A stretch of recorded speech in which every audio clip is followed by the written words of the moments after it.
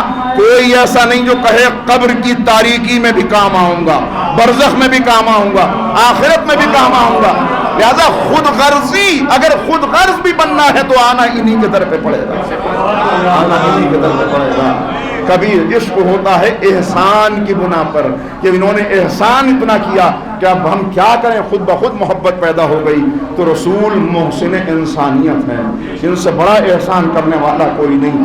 اب سوال یہ ہے بس آخر کلام میں کہ عشق تو ہو گیا، عشق ہو گیا، تعریفیں سن لی، باتیں آ گئیں، مگر کیا عشق صرف یہی ہے کہ میں نعت پڑھ کے خوش ہو جاؤں، میں تقریر کر کے خوش ہو جاؤں، آپ نعرہ لگا کے خوش ہو جائیں، گھر جا کے بڑی اچھی بزم تھی، بڑی اچھی نعت تھی، بڑی اچھی گفتگو تھی، کیا صرف یہی عشق ہے؟ یا راستے سے پتھر کا ہٹانا بھی عشق رسول ہے، والدین کا احترام کرنا بھی عشق رسول ہے؟ ہم اپنی زندگی کو دیکھیں، میں نے اپنی زندگی میں ہزاروں مرتبہ یہ واقعہ سنا ہوگا کہ پیغمبر اکرم جا رہے تھے، ضعیفہ سے بوجھ اٹھ نہیں رہا تھا، آپ نے کہا لاؤ یہ بوجھ میں اپنے سر پہ رکھ لوں۔ کتنی مرتبہ یہ واقعہ سنا، میں نے اپنی زندگی میں کبھی کسی کا بوجھ اٹھایا کہ ایک مرتبہ تو پیغمبر کی سیرت پہ عمل ہو جائے؟ اٹھایا؟ مجھے اپنے آپ سے سوال کرنا ہے، خود غور کرنا ہے، باتیں نہیں عرض کرنا زیادہ، مگر صرف اتنا کہ بزم میں ہے پیغمبر اور اصحاب کے مجمع میں ہیں، چاہنے والے اصحاب موجود ہیں، آنے والا آیا یہودی ہے، پیغمبر کو قرض دے رکھا ہے، آنے کے بعد ایک مرتبہ بڑی گستاخی کے ساتھ پیغمبر کے لباس کو پکڑ کے جھٹکا دیا اور کہا کب میرا قرض واپس کرو گے؟ اس کا ہاتھ پیغمبر کے لباس تک پہنچا، اصحاب کا ہاتھ قبضہ شمشیر تک پہنچا۔ پیغمبر نے کہا خبردار، اس نے قرض دیا ہے تو اسے مانگنے کا حق بھی ہے۔ تم اس سے یہ تو کہہ سکتے ہو کہ اپنے لہجے کو اچھا رکھو، مگر یہ نہیں کر سکتے کہ اگر وہ اپنا تقاضا کرنے کے لیے آیا ہے تو تم اس کے ساتھ کوئی زیادتی کرو۔ ٹھہر جاؤ، سب اپنی جگہ پہ رک گئے۔ وہ یہودی جو آیا تھا آگے بڑھا، اس نے کہا میں اپنا قرض واپس لینے نہیں آیا تھا، آپ کے اخلاق کا امتحان لینے آیا۔ اپنا ہاتھ بڑھائیے تاکہ کلمہ پڑھ کے مسلمان ہو جائے۔ یہ برداشت ہے ہمارے اندر، یہ برداشت ہے ہمارے اندر، معاف کر دینا ہے ہمارے اندر۔ بس اسی پہ غور کرنا، یہیں تک اپنی عزیزوں کامیابی۔ ابھی آپ نے سنا ہر معصوم کی زندگی کا ایک معجزاتی رخ ہے۔ ابھی آپ نے نعت خواہ کو سنا کہ پتھر سے کلمہ پڑھوانا یہ ہمارے بس کی بات نہیں ہے۔ یہ معجزاتی رخ کیوں رکھا گیا؟ ہر معصوم کی زندگی کا ایک معجزاتی رخ ہے۔ سورج پلٹائیں گے، چاند دو ٹکڑے کریں گے، ستارہ در پہ آ جائے گا، کلمہ پڑھے گا، درخت اڑتا ہوا آئے گا۔ میں نے ابھی مجلس میں پڑھا تھا سورت خطبہ قاسیہ، نہج البلاغہ کا طویل ترین خطبہ کہ جس میں مولا نے بتایا کہ کیسے درخت نے آ کے کلمہ پڑھا۔ یہ سارے معجزات، تو کیا یہ معجزات پیغمبر اکرم اور ائمہ خدا نے اس لیے دکھائے کہ ہم بھی معجزات دکھائیں؟ میں بھی معجزہ دکھاؤں؟ میں دکھا سکتا ہوں۔ ہاں، اگر اپنی زندگی کو ان کی اطاعت کے سانچے میں ڈھال لیں تو آپ میں بھی کوئی کرامت پیدا ہو سکتی ہے۔ یہ ناممکن نہیں ہے، یہ ناممکن نہیں ہے۔ اب اس کا موقع نہیں اس وقت کہ میں اس بات کو پھیلاؤں، لیکن یہ معجزاتی رخ ہے ان کا، اور دوسرا ان کا بشری رخ ہے۔ ایک معجزاتی رخ ہے، ایک بشری رخ ہے۔ معجزاتی رخ اس لیے ہے کہ اسے اپنے عقیدے کا حصہ بنا دو، تاکہ تمہیں یہ یاد رہے کہ یہ ہم جیسے نہیں ہیں، یہ معجزاتی رخ اس لیے ہے کہ یہ یاد رہے کہ یہ عظیم ہستیاں ہیں، ہم جیسے نہیں ہیں. اور بشری رخ اس لیے ہے کہ ان کے نشان قدم کو دیکھتے چلے جاؤ اور اپنے قدموں کو وہاں جماتے چلے جاؤ. یہ بشری رخ ہے میرے لیے. ہاتھ کی دھون لال و جواہر بن جائے گی، وہ میری نہیں بن سکتی، مگر رات کی تاریکی میں دنیا دیکھے گی. سب جب سوئے ہوئے ہوں گے، چشم فلک یہ منظر دیکھ رہا ہوگا، اور ایک غلام جو راوی ہے وہ بیان کرے گا کہ میں نے دیکھا کہ اپنی پشت پر بوجھ اٹھا کر دبستان رسالت کا وہ نمونہ، انسان کامل کا نمونہ، دبستان پیغمبر کا وہ شاگرد جس نے فخر کیا کہ میں محمد کے غلاموں میں سے ایک غلام ہوں، اور دنیا والوں کو دعوت دی کہ آؤ علی مرتضیٰ کو دیکھو، مجھے دیکھو، جس کا غلام ایسا ہے اس کا آقا کیسا ہو. قمر بیان کرتے ہیں کہ رات کی تاریکی میں نے دیکھا کہ مولا بستر سے اٹھے. جو بستر کتنی دیر سوتا ہوگا، کتنی دیر لیٹتے ہوں گے. کہا کہ چلے، میں بھی پیچھے پیچھے چلا. دیکھا کہ کچھ روٹیاں ہیں جو مولا نے بار کر رکھی ہیں. میں نے کہا مولا مجھے اجازت دیجئے. کہا نہیں، تمہیں اجازت نہیں ہے، تمہیں اجازت نہیں، میں اس کا زیادہ مستحق ہوں، اس لیے کہ میں اس وقت حکمراں ہوں، میں حاکم ہوں، مجھے اس کا زیادہ حق پہنچتا ہے. کہتے ہیں میں پیچھے پیچھے چلا. ایک گھر پہنچے، کچھ جگہوں پر تقسیم کرنے کے بعد آخر میں ایک گھر پہنچے. دق الباب کیا، دروازہ کھلا. بچے دوڑے ہوئے آئے اور کہا ہمارا بابا آ گیا. آپ نے خاتون خانہ سے پوچھا تم بچوں کو بہلاؤ گی یا کھانا پکاؤ؟ ایک کام تم کر لو، ایک میں کیے دیتا ہوں. اس نے کہا کہ آپ بچوں کو بہلا لیں، میں کھانا پکا لیتی ہوں. بچوں اب جو قمبر کہہ رہے ہیں اب میں کیسے بیان کروں. قمبر کہتے ہیں کہ وہ بچے کبھی مولا کی آغوش میں تھے، کبھی مولا کے کندھے پر تھے، یہاں تک کہ ایک لمحہ ایسا آیا کہ مولا نے اپنے ہاتھوں کو زمین پر ٹکایا اور ان بچوں کے لیے سواری بن گئے. کا 2 بچے تھے وہ کمر پہ سوار ہو گئے اور آپ پورے گھر کے اندر ایک سواری کی طرح چلنے لگے. قمبر کہتے ہیں میں اپنے آنسوؤں کو ضبط کرتا رہا. اب جب باہر نکلے تو میں نے اتنا کہا کہ آپ امیر المومنین ہیں، آپ خلیفۃ المسلمین ہیں، آپ نے سامان خرد و نوش خود اٹھایا، وہ سمجھ میں آ گیا. آپ یہاں آئے، آپ نے کہا میں بچوں کو بہلا دوں، یہ سمجھ میں آ گیا. مگر اتنی عظیم شخصیت اور اس طرح سواری بن گئے. امام نے پلٹ کے جواب دیا قمبر ان بچوں کو اس وقت کھانے سے زیادہ باپ کی محبت کی ضرورت تھی. انہیں اپنا باپ یاد آ رہا تھا، انہیں اس وقت اپنا باپ یاد آ. یہ ہے کردار. ہم کیا سیرت رسول پہ عمل کریں گے؟ سیرت و سنت رسول پر سب سے بڑے عمل کرنے والے کو علی مرتضیٰ کہتے ہیں. انسان کامل جن کے نقوش قدم ہمارے لیے مشعل راہ ہے. لہذا اب خود جائزہ لینا ہے. بس ختم کر دی میں نے تقریر، مگر بس اتنا عرض کرتے ہوئے کہ پیغمبر آتے ہیں تو وہ کفار ابھی جب تک دعوی نبوت نہیں کیا تو وہ لوگ خانہ کعبہ میں حجر اسود کو آویزاں کرنا ہے، تلواریں کھینچی ہوئی ہیں قبیلوں کی، اور کہنے والا کہہ رہے ہیں کہ مسئلہ کیسے حل ہو؟ کہا کہ تلواریں نہ چلاؤ، کل جو سب سے پہلے آئے گا اس سے فیصلہ کرائیں گے. جیسے ہی پیغمبر تشریف لائے کہا وہ امین اور صادق آ گیا، وہ صادق اور امین آ گیا. بس میں اپنے آپ سے سوال کروں، کیا آج کسی مسلمان بستی میں کوئی ایسی شخصیت موجود ہے جسے 100 لوگ مل کے یہ کہہ دیں کہ یہ امین اور صادق ہے؟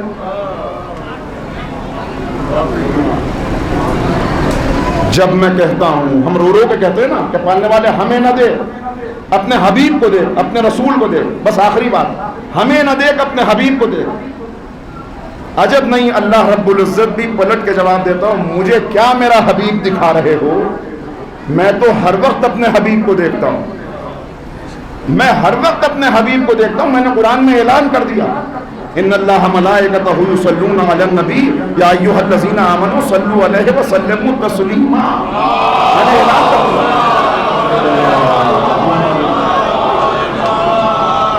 میں تو ہر وقت اپنے حبیب کو دیکھتا ہوں، مگر میں نے اپنے حبیب کو اس پست جگہ پر، اس ادنا دنیا میں بھیجا اس لیے ہے کہ مجھے میرا حبیب نہ دکھاؤ، تم میرے حبیب کو دیکھو، تجارت میں میرے حبیب کو دیکھو، ملازمت میں میرے حبیب کو دیکھو،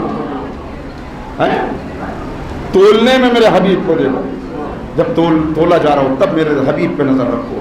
میں نے اس لیے بھیجا، جب ہم روتے گڑگڑاتے ہیں، ہم کہتے ہیں کہ پالنے والے ذرا دیکھ، تیرے چاہنے والے تیرے حبیب کے چاہنے والے ہیں، تو وہاں سے جواب آتا ہے کہ جب میں کہتا ہوں کہ اے اللہ میرا حال دیکھ، جب میں کہتا ہوں کہ اے اللہ میرا حال دیکھ، حکم آتا ہے کہ اپنا نامہ اعمال دے۔ والسلام علیکم ورحمۃ اللہ۔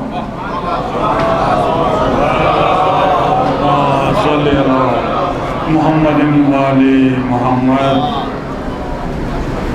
سبحان اللہ سبحان اللہ۔ قبلہ محترم ڈاکٹر حسن کمالی صاحب ابھی آپ سے مخاطب تھے۔ ناظرین، اسی کے ساتھ یہ خاکسار سلیم امروی آپ سے اجازت لیتا ہے۔ وقار سخن کے اگلے ایپیسوڈ میں آپ سے پھر ملاقات ہوگی، تب تک کے لیے اجازت دیجیے۔ والسلام علیکم ورحمۃ اللہ وبرکاتہ۔